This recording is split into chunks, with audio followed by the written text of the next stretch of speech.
Thank you for tuning into the GSMC Soccer Podcast brought to you by the GSMC Sports Network. We have a great show for you today. We will be covering the USMNT crashing out of Copa America after their defeat to Uruguay. We'll be reacting to Portugal surviving versus Slovenia, and we'll also be discussing Colomboani firing France in the quarterfinals past Belgium. We'll also talk about England surviving with a last-minute equalizer versus Slovakia, and make sure you stick around for the end of the show. I'll be giving you my reaction to some of the main headlines going on in the soccer world, including mainly what happened in some of the other games that we didn't cover over the weekend regarding the Euros and the Copa America. Before we start off, I'd like to ask that you like and follow the show. Also, we get a number of questions that come in during the show. So to ensure that your questions get read on the air, I ask that you use the tips and donations link at gsmcpodcast.net with your questions. This puts your question at the top of the list so that I can see it, and also really helps the show. So again, the link is gsmcpodcast.net. We start off with the USMNT crashing out of Copa America after their defeat to Uruguay. Obviously, a massive L for the U.S. Getting eliminated from the Copa America in the group stages. Very disappointing performance from them in this tournament. A lot of questions going to be asked of the manager, of the players. There's going to be a lot of talk regarding the manager mostly, but there's a lot to blame around. Obviously, the manager deserves a big percentage of the blame. There's no two ways about it, but the players should not be absolved of criticism. There is a weak mentality amongst these group of players. The desire, the mentality is not there. Now look, as far as the 90 minutes of this performance, not bad in the fact that I thought we played really well. Even in the first half, I thought we were really cohesive. I thought we played, some good football. We had good moments in the game, good pattern of play. I think overall in terms of run of play, we weren't dominated or anything. In fact, we looked a little bit more on the front foot. And in certain areas of the game in Uruguay, we're kind of playing mostly in transition with the pace that they got. If you look at the stats possession was basically 50-50. Shots 8-12, 12 for Uruguay, 8 to US. Shots on target 5-3. Really an even game overall. But one moment from Uruguay was able to, a questionable moment, which we'll discuss later, was able to get them the victory, while the US, with their opportunities that they got, were not clinical enough. Oliveira, he was able to score the decisive goal by Uruguay in the 66th minute. Panama beating Bolivia 3-1 in the other game was that with the combination of U.S. losing to Uruguay is why the U.S. are eliminated. Now Panama is heading to the quarterfinals. Congratulations for them. But for the first time for the first time in its history, they're going to the quarterfinals, Panama. But yeah, the USMNT, they have now been eliminated. The previous Copa America that was hosted in the U.S., the USMNT was able to reach the semifinals with a team that had far less talent than this team. A team led by Jurgen Klinsmann had far less talent than this team, but that team was able to reach the semifinals of a Copa America. This team has not been able to do so. The U.S., it was a very physical and aggressive game. A lot of chaos going on. 32-year-old Peruvian referee, Kevin Ortega, I thought he was horrible and he was not at the level. So many not even the VAR one, which we will discuss later, but just in general of the game, not giving out cards when cards were needed to be, calling fouls that should have been the other way. The Tyler Adams one really bothered me. Allowing, stopping a Uruguayan attack, not playing or whistling for a free kick while Uruguay were in transition and running to go and take out your yellow card as you were trying to show the card, but still allowing it to be played quickly despite having your card out, leading to an opportunity for Uruguay that Tim Ream was able to clean up at the end. Just horrible. He was completely out of it. Playing advantages not playing advantages when there was clearly an advantage. He was completely out of it, and he was a horrible referee. And Colombo, they're a poorly run organization. I'm not gonna lie. We'll get to that VAR later. I'm saving it kind of for the end. But just overall, just the way this tournament has been run, the world feed being horrible, that first 20, 25 minutes, that angle that we have from all the way at basically the top of the stadium, like a tactical all 22 sort of camera, just kind of been horrible. The amount of times that they have to come out and give referee have to come out talking about how the referee made the wrong decision despite having VAR. It's been abysmal. I have to say, very abysmal.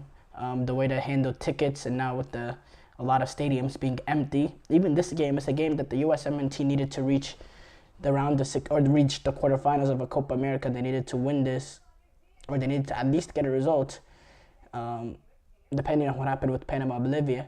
And they don't fill up the stadium. Only 55,000 for a stadium that could hold 70 plus K. Really, it's really sad. And yeah, and as far as this game, though, pretty even, well-out game, very physical game. I thought the U.S. really did well for this. I thought Tyler Adams was very energetic, was lively. That Giovanni Reyna was really good. I think he's been good this tournament. Christian Pulisic, he was lively. Couldn't really get it in dangerous areas, though. Balogun, he happened to suffer an injury, and I think the drop-off between Pepe and Balogun was noticeable, very noticeable, which in my opinion was another mistake Gregg Berhalter made in not bringing in Haji Wright earlier, or not bringing him for Haji Wright period whenever Balogun was initially out.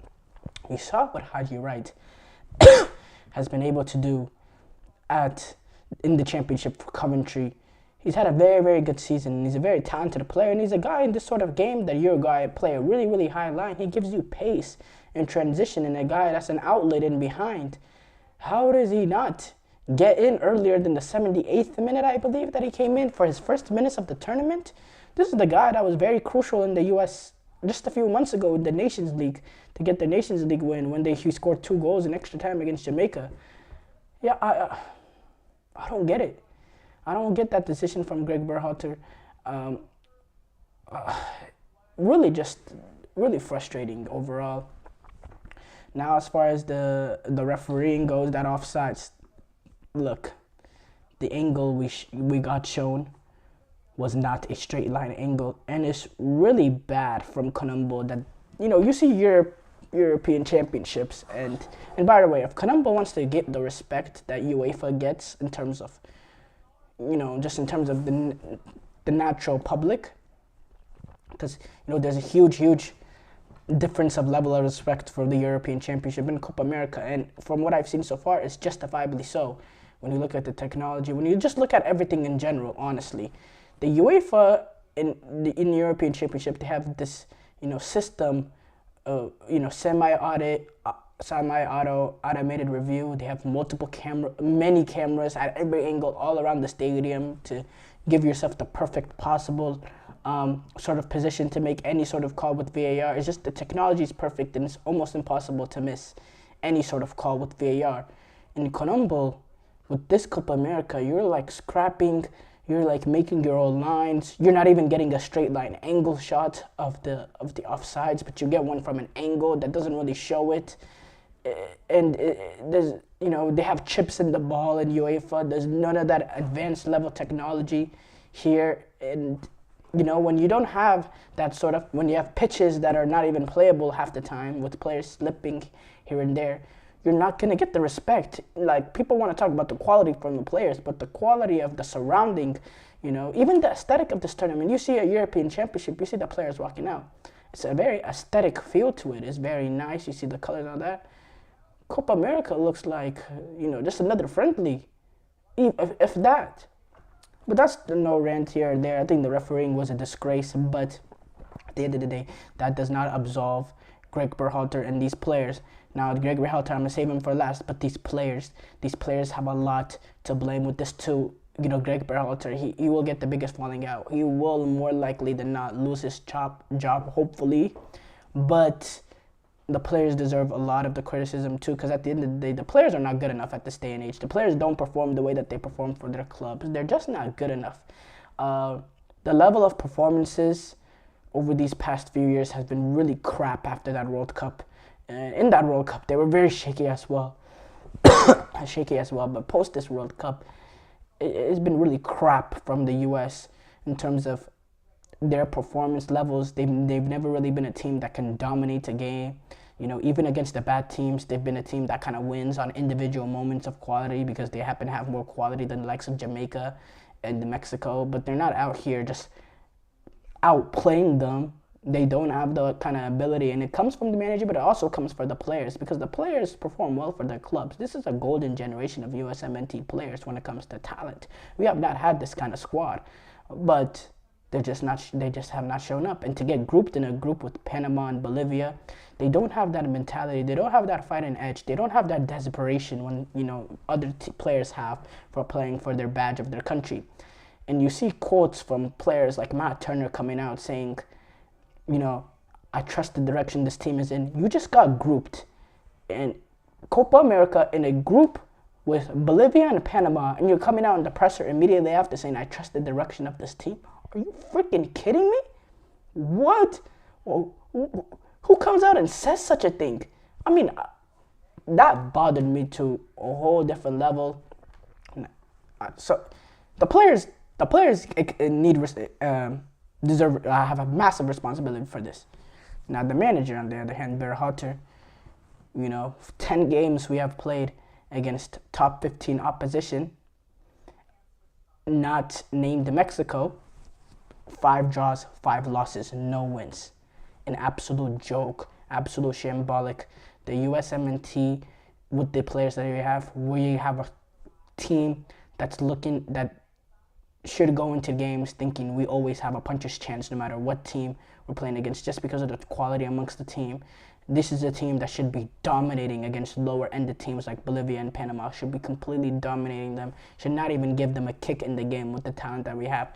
That is simply not the case. And when the players don't play to the levels that they shouldn't be, the first set to blame is the manager, and the manager has shown he is not good enough at this level. He has inability to adapt tactically with whatever he wants to do, whatever system he wants to play. His in-game adjustments are horrible. His squad choices over the past few years have been abysmal. There's nothing about him that gives me confidence that this USMNT is on a good run entering the home World Cup, which is the biggest tournament for us as US soccer fans, supporters, whatever you want to call us. There's nothing that gives us confidence of this dude. He has no right to be the coach of the USMNT. He should have been sacked yesterday. And if he is not fired tomorrow or he resigns tomorrow, major concern. I think Sidney Parlow and everybody at the top of the U.S. Soccer Association, Matt Crocker, Guccianyewu, all of them, anybody who had any sort of say in Gregg Berhalter coming back into the USMNT should also be the first ones to leave immediately, because this is the kind of loss that should completely turn everything up. Everybody, wants to, I happen to be one of Jurgen Klinsmann's supporters. Everybody wants to, derail his name and disrespect him, but, he reached the semifinals with the USMNT, a much less talented team, USMNT. He reached the semifinals of Copa America, and he went on to get fired 2 games later after bad start at World Cup qualifiers. And one of those games were against Mexico, and the other game was Costa Rica away. That's not an easy start. And he happened to got fired after that start.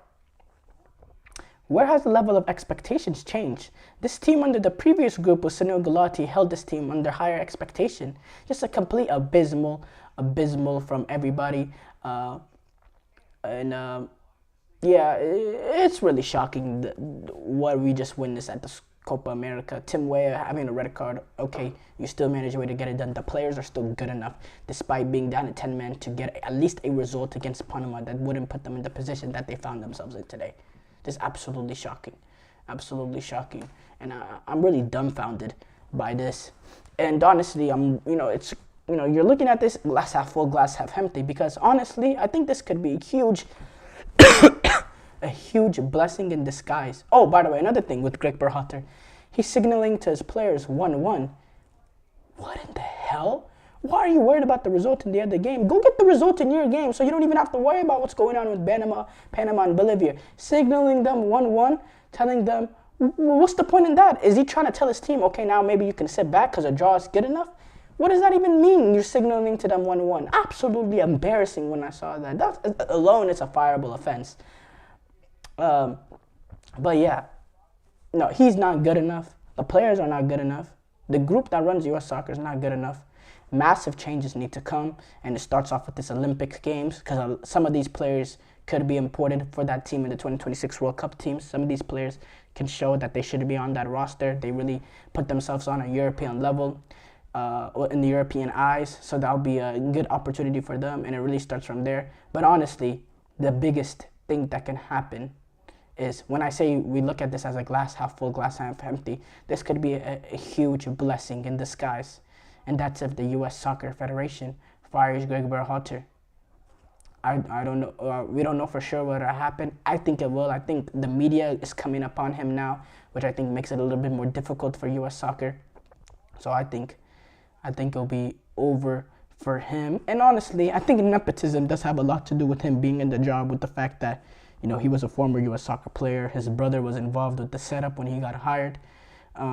But then whenever they went on, Matt Crocker and this new group came in to rehire him, I mean, I don't even know. Really a shocking performance from the USMNT at this Copa America. Shocking performance, shocking results, and, you know, they deserve any criticism that comes at them. Everything is justifiably so, you know, as long as it doesn't cross, you know, the obvious boundaries. Before the break, we're going to take a short break here. When we come back, we'll be discussing Portugal surviving versus Slovenia. I feel like I'm losing my mind. Is everybody in the world blind? Please, Lord, give me a sign, a sign. I feel like I'm losing my mind. Is everybody in the world blind? Please, Lord, give me a sign, a sign. I wanna be the greatest. Everybody on the fake shit. I look around and feel like everybody is the fakest. I make this every day and I'm impatient, hoping one day I blow up from the basement. Statement, the top is so vacant. I don't hear shit that I think is amazing. Waiting for my day when I'm playing sold out shows for 1,000 faces. Hey, give me that crown, get in my way and to be put down. It ain't your place, all this my town. If I want that shit, then I'll get it right now. I'm losing it, the noose it fits, some losing shit, a stupid myth. You choose to live or choose to dip, you choose to fight or lose your grip and lose a gift. I feel like I'm losing my mind. Is everybody in the world blind? Please, Lord, give me a sign, a sign. I feel like I'm losing my mind. Is everybody in the world blind? Before the break, we reacted to the USMNT crashing out of Copa America after the defeat to Uruguay. We move on to react to Portugal surviving versus Slovenia, because that's what exactly happened. They survived after a little cold. After winning a penalty shootout against Slovenia. Shades of what happened with England a few days ago when they took on Slovakia. Look, Portugal were able to survive. As far as the performance in the game, really dreadful from Portugal. A lot of possession, 72% possession, but no real cutting edge. A lot of similarities what we saw against Czech Republic. No real cutting edge. No real, no real penetrating runs that really made the Slovenian backline test them. Never really tested Oblak to a major extent, in the fact that a lot of the saves he had to make were rather more simple saves besides that penalty save that he had to make. He had to come down with a few saves, but nothing that really tested him to a major extent. Some of the shot selection was really poor, especially the Ruben Neves one at the end of extra time. Just really bad. Like, despite 72% possession and the opportunities Portugal was able to get just because of the possession, having 20 shots compared to Slovenia's 10. Slovenia probably had the best they did have the best opportunity in the match with the Benjamin Sesko running in after the Pepe mistake. But you could argue Slovenia probably had the best two chances, because Benjamin Sesko was in again, which I don't understand why he doesn't take a touch across Pepe and and make Pepe unplayable in that situation. Because Pepe at that point, if Benjamin Sesko doesn't take that touch across Pepe, it puts Pepe in an impossible situation because he has Pepe behind him. Pepe's in a position where he either has to gamble and potentially get sent off and gives a penalty away to Slovenia, or he lets him go through, and then it's another it's an opportunity for Sesko to slot it in back past Costa, but instead he takes a touch away from goal, and it's a bad touch, and just couldn't really get his foot on the ball, couldn't get a clean connection. But yeah, I thought it was really poor from Portugal, very lifeless in certain areas in the game. You never really thought that they were going to score. Honestly, watching this game, I never thought they were going to score. I thought Ronaldo, he was forcing it a lot throughout the game, taking every single free kick, trying to shoot from free kick positions that he shouldn't be shooting from, really trying to force his way into the score sheet. Had a few opportunities himself where he couldn't get a proper connection or couldn't get connection right on the ball. Really some clear-cut opportunities for a player of his, or used to be of his caliber. And I don't see this Portugal team going much further. It's kind of the same case with England. I think with the first real opposition, I think they're set to go home against France. I don't think Portugal has what it takes to derail France, and I think if Portugal want to open up and play the Roberto Martinez style of way of opening up and the possession, I think that plays right into French hands. They want the other team, especially a team like Portugal, to dominate possession, and they just want to take advantage of individual moments in transition and defend for their lives, because that is the Didier Deschamps way, and that's what they did today against to an extent. That's what they did today against Belgium, which we'll discuss tomorrow, or not tomorrow, but we'll discuss in the next segment. But yeah, really poor performance from Portugal, and this another day could have went Slovenia way, because at the end they came to a penalty shootout, and a penalty shootout is luck. It's really, it's a battle of mental strength, but mostly it's a flip of a coin, a penalty shootout, and that flip of a coin went Portugal's way. 3 amazing saves from Diego Costa, 3 poor penalties from Slovenia, and that's what it is at the end of the day. Cristiano Ronaldo, after he missed his penalty, he was in tears. I don't like that at all, because of the fact that it comes in the middle of the game. Now, Cristiano Ronaldo, crying after the game, after losing, very acceptable.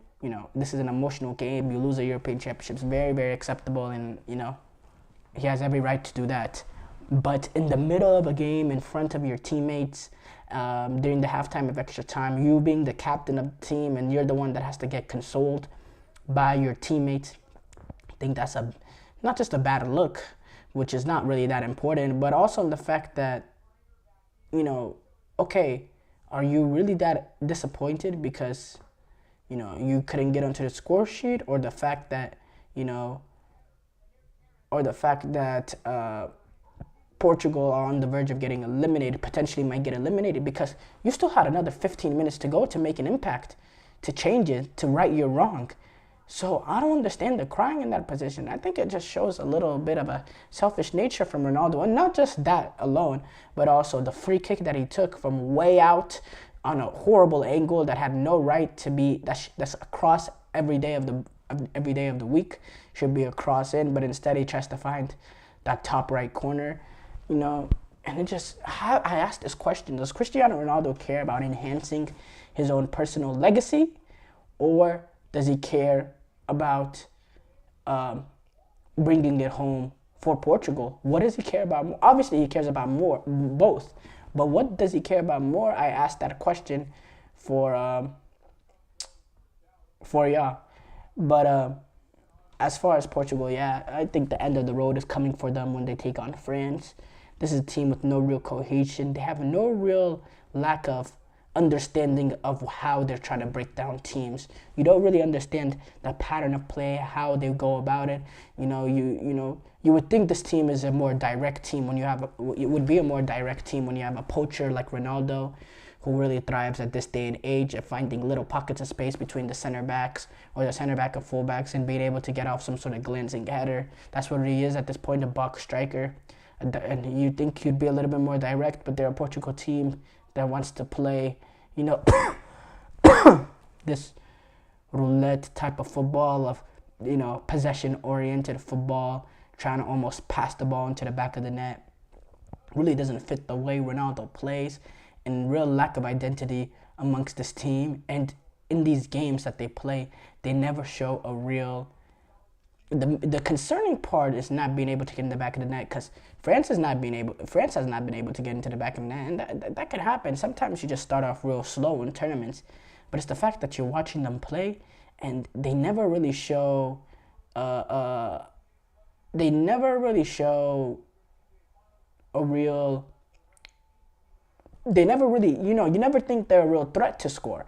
I'm watching this game against Slovenia, and I never was, I was never on the edge of my seat saying, okay, Portugal, they're about to find the breakthrough. They never really, I don't think the Slovenian fans were really concerned throughout the game, throughout the 120 minutes that, okay, a winner might be coming for Portugal, a goal might be coming from Portugal. That's just the truth. That is just the truth. You can call me a hater all you want, but Portugal were not really concerning at all. And it's a bad sign. And yeah, I think their European Championships will be over very, very soon. And yeah, short break here coming up. When we come back, we'll react to Colomwani firing France into the quarterfinals of the European Championship. Looking for your daily fix of sports talk without having to pay for it? GSMC Sports Network is available on YouTube. Just search GSMC Sports Network. Get your fix of daily sports talk shows on YouTube, absolutely free. NFL, college football, NBA, MLB, MMA, UFC, fantasy football, and so much more. GSMC Sports Network has shows running all day long, with new sports shows starting every 2 hours. Just like on your favorite cable sports channel, except GSMC Sports Network is absolutely free. Just search GSMC Sports Network on YouTube to catch one of your new favorite shows, like the GSMC College Football Podcast, Chip Shot Football Podcast, Hoops and Heels Women's Sports Podcast, GSMC Basketball Podcast, and so many more. Check it out for yourself. GSMC Sports Network, now available on YouTube absolutely free. Search GSMC Sports Network on YouTube right now.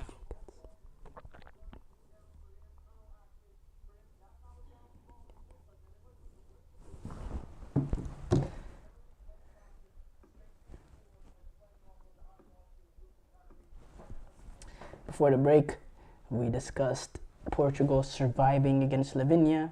We move on to react to Colomwani. He has fired the French into the quarterfinals past Belgium, where they defeated Belgium in this game, the 84th minute, to move on to the quarterfinals, where they will be playing against, wait for it, Portugal, who I was talking about in the last segment. Now a lot of people are talking about this game really disappointing in the fact that there was a lack of quality compared to what we would compare to see at this sort of game when you look at the likes of France, Belgium. That's not really what I saw. I relatively had lower expectations of Belgium because of what I saw in the group stages of this European Championship. They clearly have not turned the corner over their past golden generation. And this French team, they've been pretty abysmal in terms of attacking play at this European Championships. They still have not scored a non-own goal or non-penalty goal at this European Championships. No goal from open play amongst players, actually amongst the French team. But they are in the quarterfinals, and they have a style of play, and they have Didier Deschamps, who's done it in these moments. So, France will always will be a deadly outfit. Now they take on Portugal. But as far as this K, I think this is one of the few games that France, even on the stat sheets, were really on the ascending end, really the protagonist end. Because if you look, 19 shots to 5, 2 shots on target each, 56% possession to 44% from Belgium. France, it clearly showed France were the better team and France were deserving of this result. But I thought there were times early in the game, I thought Belgium had a good reign of sustained pressure amongst French. I think at the end of the first half, Belgium were very happy to hear that halftime whistle because that 10 minutes before halftime, it was all France. In the second half, France were really starting to steadily progress. France would have a few opportunities. Belgium was able to get an opportunity here and there, but it was mostly France. And if anyone was going to get the winner, it was France. The problem with this France team at this point is, again, lack of cutting edge. Some of the finishing too. They have had a few opportunities to get the ball in the back of the net. Tchouameni had a few.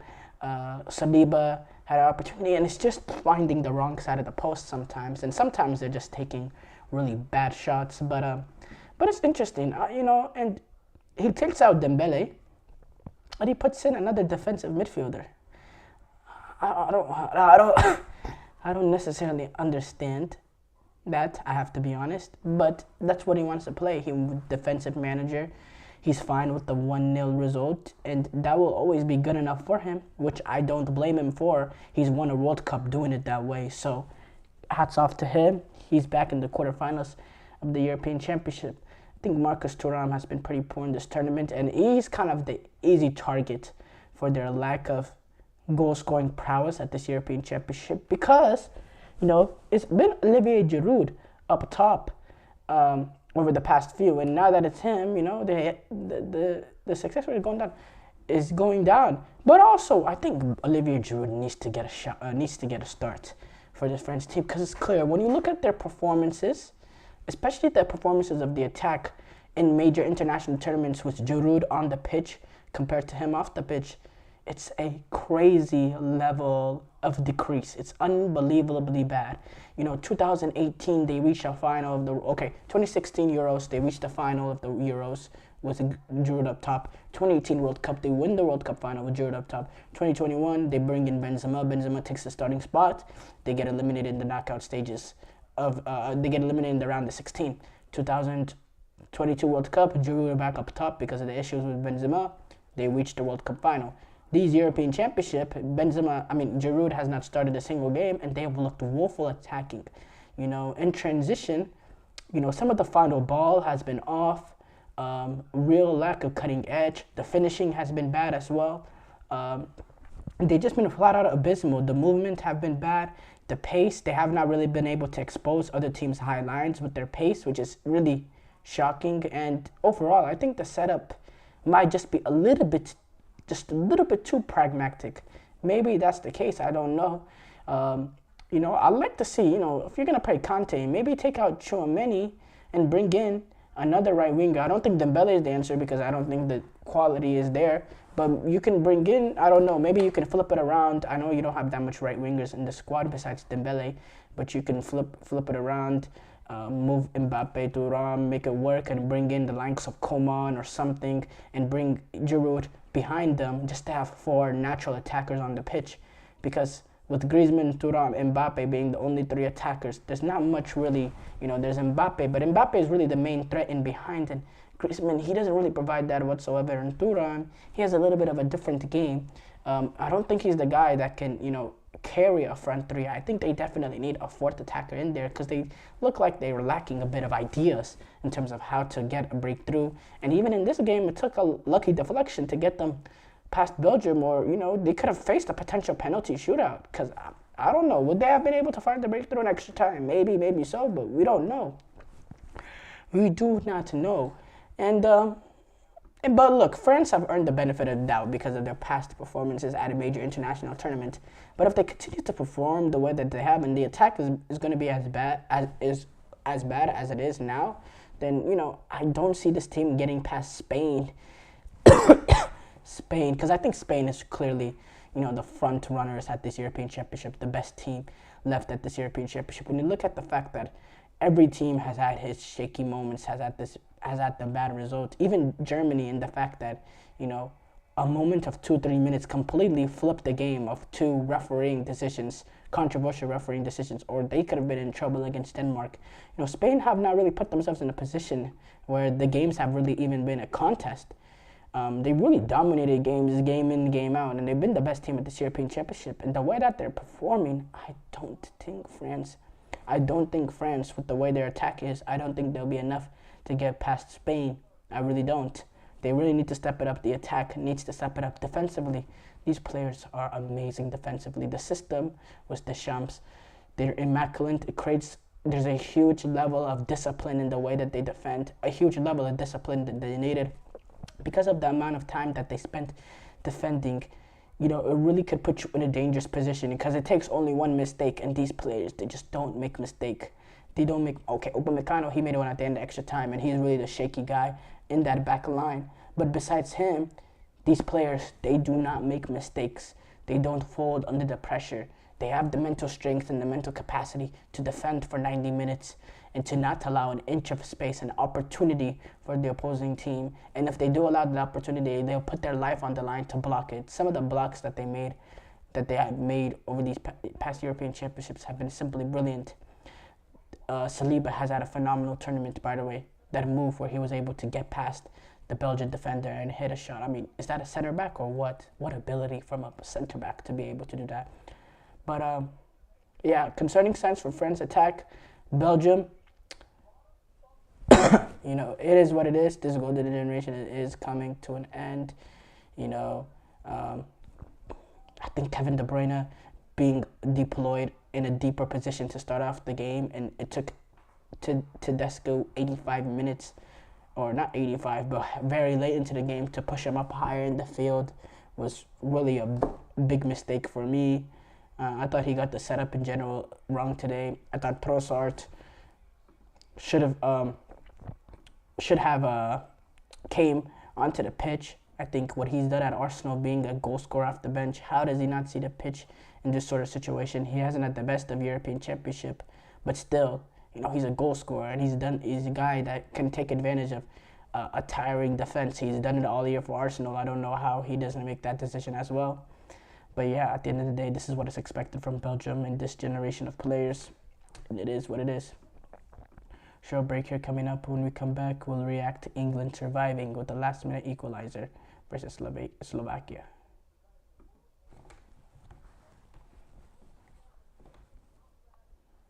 For the best and latest podcasts available anywhere, go to the podcast app on your cell phone and type in GSMC to access free content-rich podcasts on health and wellness, book reviews, sports, entertainment, relationships, social media, movies, technology, finance, and even weird news. Subscribe and download the GSMC Podcast Network's family of shows, available everywhere podcasts are found.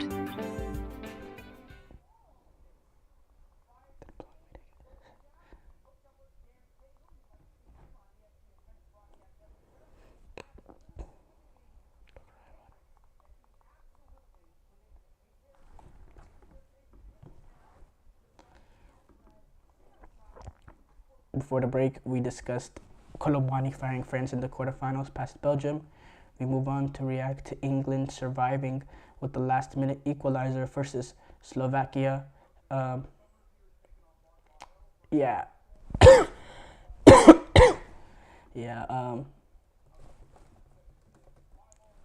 Wow. Wow. I don't know where to start off with this game. Obviously, you know me, and you know that I root against England. And that ended the game, that few-minute spurt of the Bellingham equalizer and the Harry Kane go-ahead goal was a heartbreaking moment. But at the end of the day, it's clear with this team that they're nowhere near at the levels to win a European Championship. The fact that English fans continue to act that it's some sort of possibility that will happen astounds me. I think they performed the same way that they've performed in these first 4 games. They will get absolutely trounced by Switzerland. This is a Switzerland team, not the same of Switzerland before. They have real attacking intent. They are very vertical. They got players in Vargas, Xhaka, and so on. Some of the players are escaping my head, but this is a team with real quality and a real attacking purpose under Murat Yakin. So England should be massively aware of that. Now, as far as this game, for 94 minutes, we really thought we were going to get a repeat of Iceland. Iceland 2016, it had those sort of vibes throughout the duration of the game. Really shocking performance. Couldn't get a shot on target till the 75th minute, which is abysmal. Never really showed a real, like I was talking about Portugal, they never really seemed like a threat to get the goal. England never seemed a threat to get the equalizer, which which makes it more heartbreaking for Slovakia in the way it came with the Bellingham bicycle kick. And yeah, Jude Bellingham, through a moment of magic, has saved Gareth Southgate's job, and everybody's going to talk about the bicycle kick, and justifiably goal. It's a big-time moment from a big-time player, but he was absolutely horrible throughout the duration of the game. Despite that one individual moment, no one is going to remember it because of that moment, but he was horrible in this game. Declan Rice, really, you saw him having a go at the manager. He was really bad. Kobbie Mainoo, he didn't really control the game that he did the same way in that second half against Slovenia, and now it's looking like a potential another midfield change. And honestly, if I'm Gareth Southgate with this team, you got to completely change it up into that next game. This, Phil Foden, Jude Bellingham, Saka, Kane, front four-ish or whatever you want to say it's just not working. Kyle Walker and Trippier, you want to be a possession-oriented team that dominates play and really on the front foot against teams where you can't have two guys that are not comfortable on the ball. Trippier is comfortable on the ball, but not on the left-hand side. You got to completely change it up there. Mark Gahey, he's having a yellow card suspension. Now you're going to have to go to potential Konsa or, who knows, to replace him on that back. I think it was an absolute mess for England. Major changes need to come. If I'm Gareth Southgate, you see the performances amongst 4 games. You see how lucky you are to still be the manager at this time, because he really should be gone by now. If that one play didn't, if that one moment of magic didn't happen, you got to change it up completely. I think Saka has been brilliant, but, not brilliant. He's been okay this tournament, but, maybe move him at left back. Maybe that is the case. You got to bring in Cole Palmer. Trent Alexander-Arnold, he has to be on the pitch. Way too much quality for a kid like him to be on the bench. It's absolutely abysmal, him. This Kobbie Mainoo, Declan Rice, Jude Bellingham. No. Play Declan Rice, Jude Bellingham, bring Foden back into midfield where he plays for Manchester City. Get rid of Kobbie Mainoo, and then in the left wing, bring Anthony Gordon that provides some sort of verticality, because Bukayo Saka is the only form of vertical attack in the team. There's no real verticality. Kane wants to drop in midfield sometimes to receive the ball, and nobody's making those vertical runs. Bring in Anthony Gordon then. Anthony Gordon, Cole Palmer, Phil Foden, Harry Kane. That should be the front 4. Midfield should be Declan Rice and Bellingham as the 2 pivots or whatever you want to call it. Put in Trent Alexander-Arnold at right back. Put Walker at left back, because Trippier gives you nothing going forward on his left foot. So, you might as well have Kyle Walker there at that point.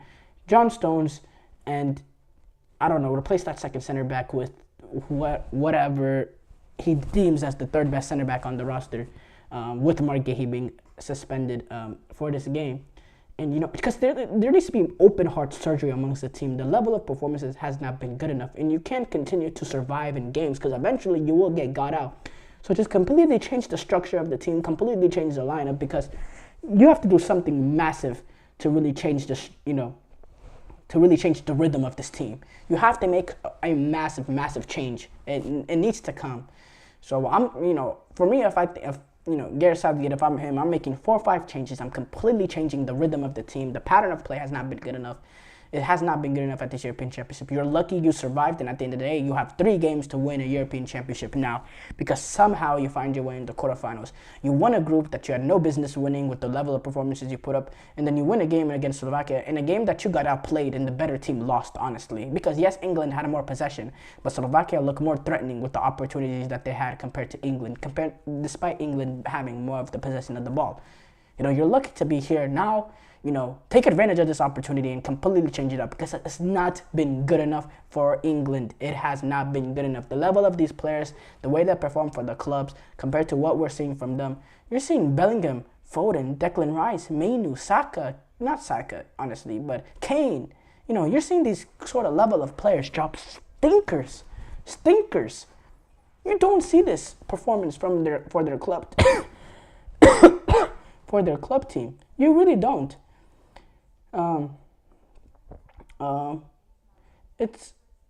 75 minutes to get a shot on target. I mean, imagine.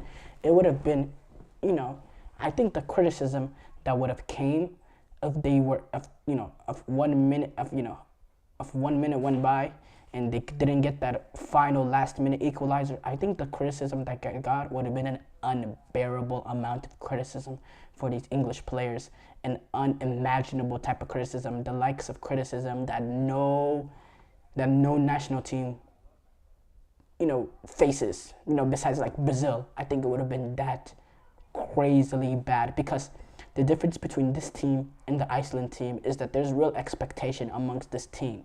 There is expectations amongst this team. There was no real expectations amongst that 2016 team. Obviously, you'll have the daft English fan here and there saying, "Oh, it's coming home," but really, nobody really expected that English team to go much farther if they were able to get past Iceland. This team is expected to win it all, and before the tournament, they came in as favorites. After the knockout stage draw, they're still considered favorites. After the group stages, they're still considered favorites because of the way the knockout stage opened up, which is crazy. If they're still the favorites after the Slovakia game, it's clear, it's clear. It's a joke, but it's unbelievably bad for England. 2 shots on target, and that was their 2 goals. You could call that clinical. I call that a real cutting edge from a team like England to have 2 shots on target against Slovakia. Now for Slovakia, it's really heartbreaking. When I say it's heartbreaking, I mean, that's the most heartbreaking way to go out. When you're going up against a team that's really deemed that have more quality than you, and you play as well as you played throughout the duration of the game, and you suffer a bicycle kick equalizer. And let me add on top of this, the thing that makes it even more frustrating is you never really seemed in danger throughout the game too. You really seem like you're the team that really had control of it. You never really, England never really put Slovakia in major danger. Slovakia were never really on their back foot, defending for their lives. There was no real cutting edge, no real chances created, clear-cut chances created by England. And to go out the way that they did is absolutely heartbreaking. And, that's what it is at this major level. And at the end of the day, the quality of England was able to go get through at these tight moments. But now when they take on a team that can match their level of quality, I think they'll be in trouble. And they get an opposition in Switzerland that don't have the individual players that England have necessarily, but have a much better team and performing much better. What Murat Yakin has done with the Swiss team is unbelievable. I didn't expect these level of performances that I've seen from them. And, England could be in big trouble against them. Short break here coming up. When we come back, we'll react to some of the top headlines in the soccer world.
Before the break, we reacted to England surviving with the last-minute equalizer versus Slovakia.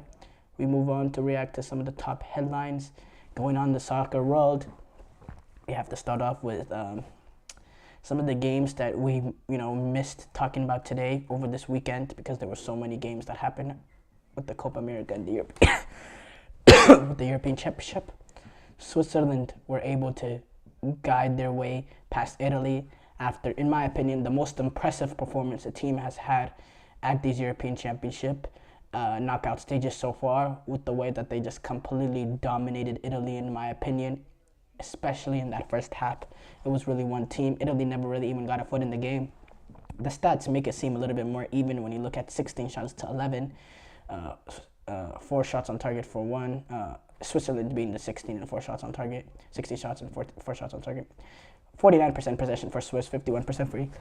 But if you watch the game, especially in that first half, it was just complete one-sided, absolute domination. And Switzerland have been so impressive at these European Championship. What they did that opening game to Hungary, I was like, okay. But I wanted to see a little bit more in that Scotland game. It was a little disappointing for them not being able to get the winner. And Scotland actually having an opportunity to potentially win it. Then they went on to have that really good performance against Germany, really unlucky not to win the group, but then go on to completely dominate an Italy team and really wax them on this big stage in the knockout stages. Hats off to Switzerland.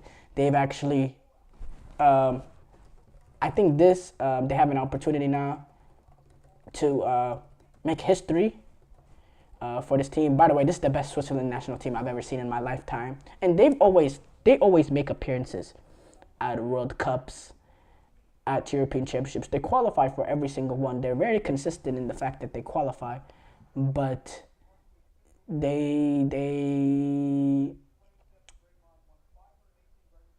never really, they're never really a threat at the tournament, especially for European teams. They're never really a major threat in the tournament, and to potentially go on a run. They're normally a team that gets to the round of 16 and goes home there, but this team was different in my opinion. They play some good attacking football, and they're really a very good team. Now, as far as European Championships and World Cups, if they win this game against Italy, that will be the farthest that they have ever reached at a European Championship or World Cup. Phenomenal achievement for them if they're able to do that, because they've never reached the semifinal of a major tournament. They've reached a few quarterfinals at the World Cup. At European Championships, they reached the quarterfinals for the first time at the last Euros. The next step for them now is to make a semifinal as a nation, and I think this team has the caliber of football to really reach that level. They've been absolutely brilliant, and hats off to them. Germany were able to get past Denmark 2-0 in a game that was, honestly pretty tight. I think Germany were the main foot, especially to start off. I thought they started off really, really well, but for me, it came down to a 3-minute swing of plays. Denmark go on to score. VAR ended up ruling it out for literally maybe even a centimeter, probably less, honestly. It's really even hard to tell. Like, can technology really sense it to that core? I really am not a fan of those VARs where you're having to zoom in just to see what minuscule of a body part is offsides, but VAR called it off. And then you call a penalty, which, look, in that close range, his hand is like this. When you're running, this is a natural position.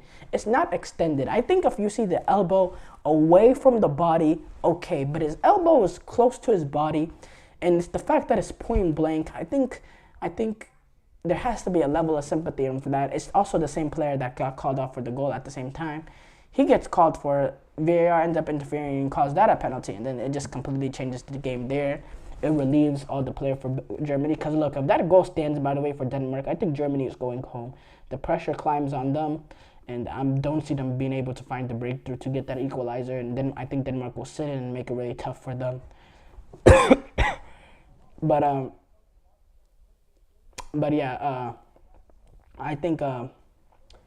Germany were able to get it done at the end of the day. I think they were impressive in that manner, but they did show vulnerabilities, and that's why I don't have them ahead of this team, which is Spain, who got past Georgia 4-1.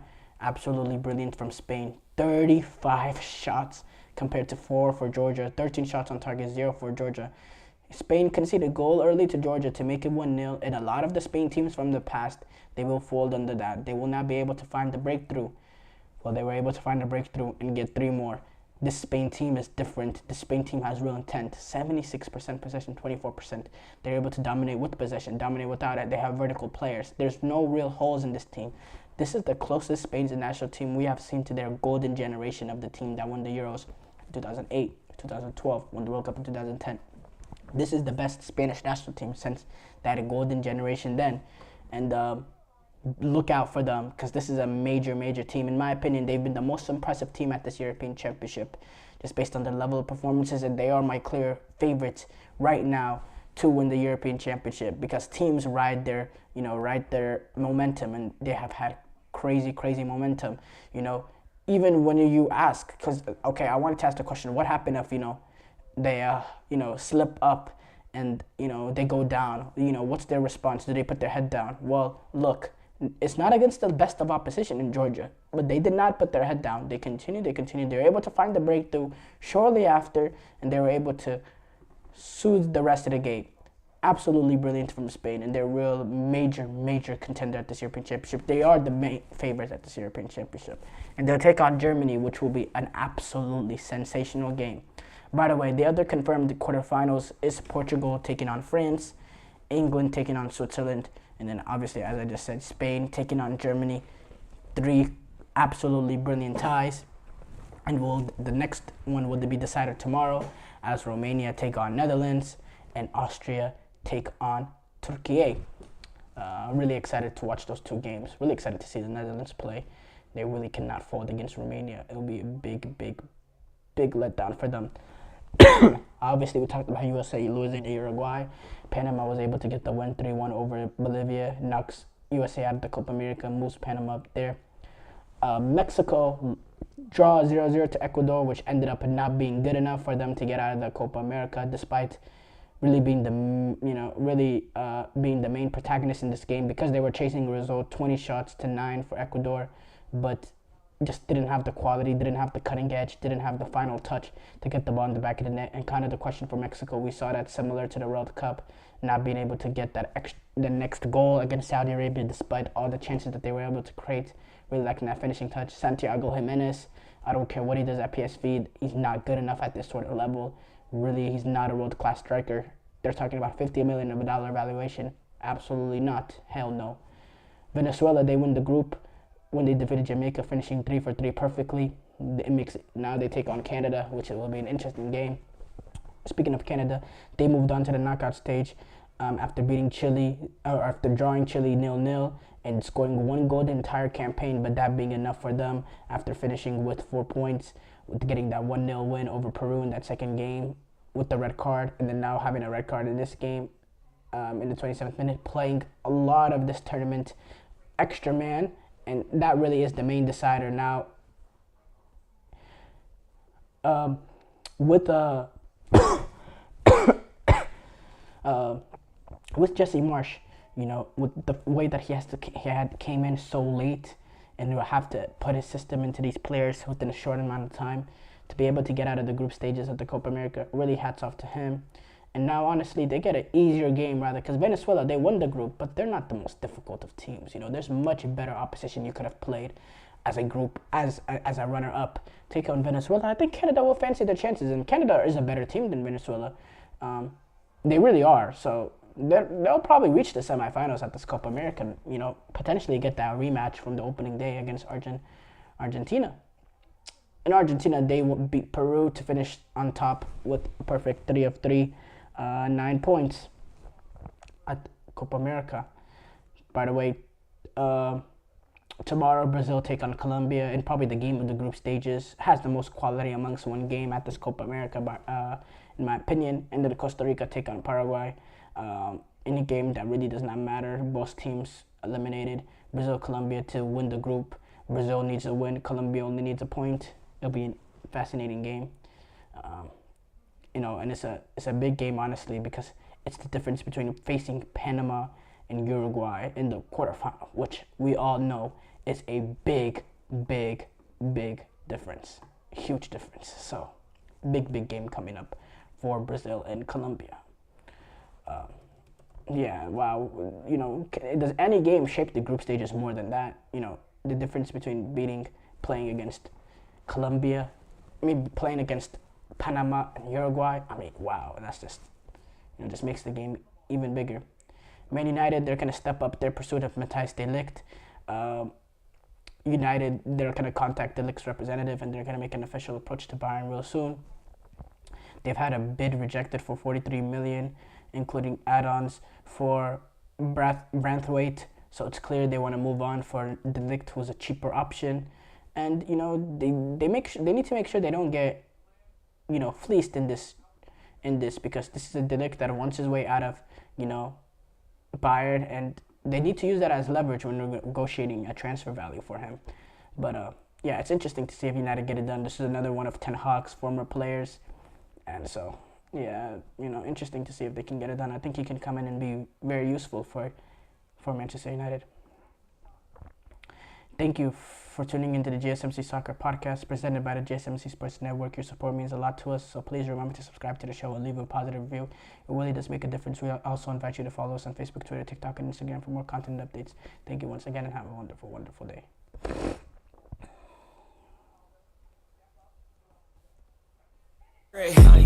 I don't want to go